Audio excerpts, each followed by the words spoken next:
You ever have one of those neighbors who just lives to make your life harder? Like, they wake up, pour their coffee, and think, how can I ruin someone's day today? Yeah, that's Karen, my HOA nightmare. My personal suburban supervillain. This is the story of how her vendetta against my backyard windmill turned into the pettiest, most satisfying revenge I've ever pulled. I live in this cookie-cutter neighborhood, think identical lawns, beige houses, and HOA rules so strict you can't sneeze without a permit.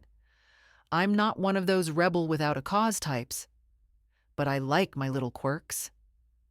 A couple years back, I put up a small windmill in my backyard. Nothing crazy, just a 6-foot-tall, decorative thing that spins lazily in the breeze. Generates a tiny bit of power for my garden lights. It's cute, eco-friendly, and yeah, maybe a little hipster. But it's my vibe. I checked the HOA rules, nothing explicitly banned it. So, I thought I was golden. Big mistake. Enter Karen.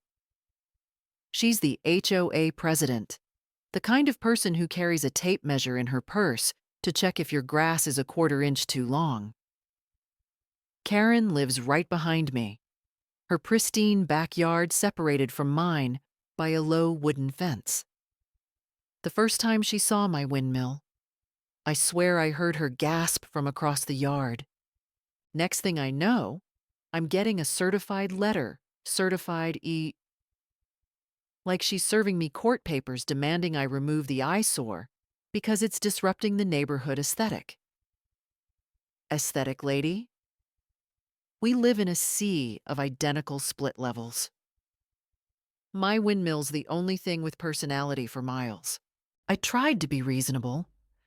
I went over to her house, freshly baked cookies in hand, because I'm not a monster, and explained it wasn't breaking any rules. It's quiet. It's small. It's not hurting anyone. Karen, in her perfectly pressed cardigan, just stared at me like I'd suggested setting her lawn on fire. It's tacky, she said, nose in the air, and it's distracting me when I'm trying to enjoy my patio. Distracting her from what her nightly ritual of sipping Chardonnay and glaring at everyone I left. Cookies uneaten, knowing this wasn't over. Sure enough, the complaints kept coming. Emails, letters, even a petition. She tried to get the neighbors to sign, though most of them told her to chill. She claimed the windmill was lowering property values and scaring her dog. Her dog, by the way, is a yappy little terror that barks at leaves. I checked the HOA bylaws again, still no rule against it. But Karen wasn't playing by rules. She was playing dirty. She started reporting me for every tiny thing. My mailbox was faded. My trash cans were out 5 minutes past curfew. My car was parked suspiciously close to the curb. It was death by 1,000 paper cuts, and I was done. Here's where things get fun. I'm not proud of how much time I spent plotting. But man, it felt good. I was at Home Depot one day, staring at a display of mini wind turbines, little foot-tall versions of my windmill, meant for garden decor or small solar setups. They were cheap, like $20 each, and they spun just like the big one. A light bulb went off. If Karen hated one windmill, how would she feel about a whole army of them? I bought 10. Yeah, 10. I was committed. I spent a Saturday setting them up. Picture me in my backyard, sweaty, covered in dirt, hammering stakes into the ground, lining up these little turbines in 2 perfect rows along the fence line facing Karen's yard. Each one was spaced just right, spinning merrily, catching the sunlight like tiny silver pinwheels. I wired them to power a string of fairy lights around my patio. Functional, pretty, and technically still within HOA rules.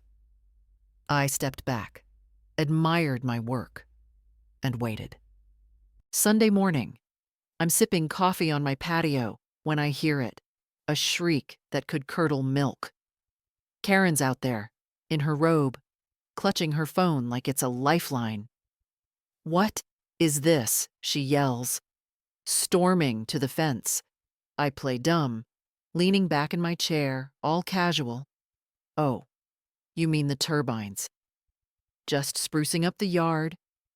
Karen, thought you'd appreciate the eco-friendly vibe." Her face goes from pink to purple, and I swear I see steam coming out of her ears. "This is unacceptable," she screeches. "I'm calling the HOA board." I just shrug. Go for it. They're not against the rules. She tried. Oh, she tried. She called an emergency HOA meeting, dragged everyone to the community center on a Tuesday night to debate my turbine infestation. I showed up, bylaws in hand, ready to play ball. Most of the neighbors thought it was hilarious. Old Mr. Jenkins, who's been fighting Karen's reign of terror for years, winked at me and said, "Kid, you're my hero. The board couldn't do anything, my turbines were legal." And Karen's complaints were starting to sound unhinged. She stormed out, muttering about lawyers. But here's the twist. Enter Mike, the wild card. Mike's this quiet guy who lives 2 houses down, always tinkering in his garage. I barely knew him. But apparently, he'd been watching this whole saga unfold. A few days after the HOA meeting, he knocks on my door, grinning like he's got a secret. "Saw your turbine stunt," he says. "Love it." Want to take it up a notch? I'm intrigued. Obviously. Turns out, Mike's an engineer with a knack for DIY electronics. He offers to hook my turbines to a motion sensor that'll make them spin faster whenever someone, say, a nosy neighbor, gets close to the fence. It's petty. It's brilliant. And I'm all in. We spend a weekend rigging it up. Mike's in his element, wiring sensors, tweaking motors, while I'm handing him tools and trying not to electrocute myself. By Sunday, it's done. Now, whenever Karen so much as steps onto her patio, the turbines kick into overdrive, whirring like a swarm of mechanical bees. The fairy lights pulse in sync, turning my backyard into a glowing, spinning spectacle. It's not loud enough to violate noise ordinances, Mike checked, but it's impossible to ignore. Karen's patio time ruined. Her dog loses its mind every time. And me, I'm out there every evening, sipping a beer, watching my little army of turbines do their thing. Karen didn't give up easy. She tried everything: more complaints, a cease and desist letter from some shady lawyer, even a sob story about how the turbines were traumatizing her. But the neighborhood was done with her. People started talking about how she'd been terrorizing everyone for years, fining Mrs. Lopez for her unapproved rose bushes, hassling the Wilsons over their kids' basketball hoop. My turbines became a symbol. You know, a big middle finger to Karen's petty tyranny. Neighbors started coming by, high-fiving me, leaving little gifts like windmill-shaped cookies. It was surreal. The final showdown came at the annual HOA election. Karen was up for re-election as president, usually a shoo-in because nobody else wanted the job. But this time, people were fed up. Mr. Jenkins nominated Mike, of all people, and the room erupted in cheers. Karen's speech was a train wreck, rambling about community standards while everyone whispered about her meltdown over my turbines. Mike won in a landslide. His first act as president proposing a new rule allowing small-scale renewable energy devices in backyards. It passed unanimously. Karen didn't show her face at meetings after that.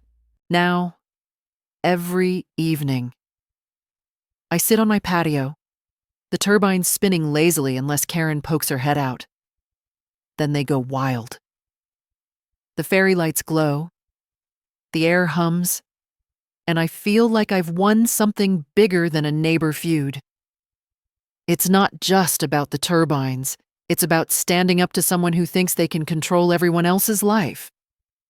Karen still lives behind me, but she's quieter now, her patio mostly empty. I like to think she's learned her lesson, but who knows? Maybe she's plotting her comeback. Here's the thing. Though, was I the bad guy here? I mean, I didn't have to escalate it to 10 turbines and a motion sensor. Was it justice? Or did I cross a line into being just as petty as her? I'm not sure. And I'm okay with that. Sometimes you gotta fight fire with fire, or in this case, windmills with more windmills. What do you think? Was I right to double down? Or should I have just taken the high road? Drop your take below, I want to hear it. The end.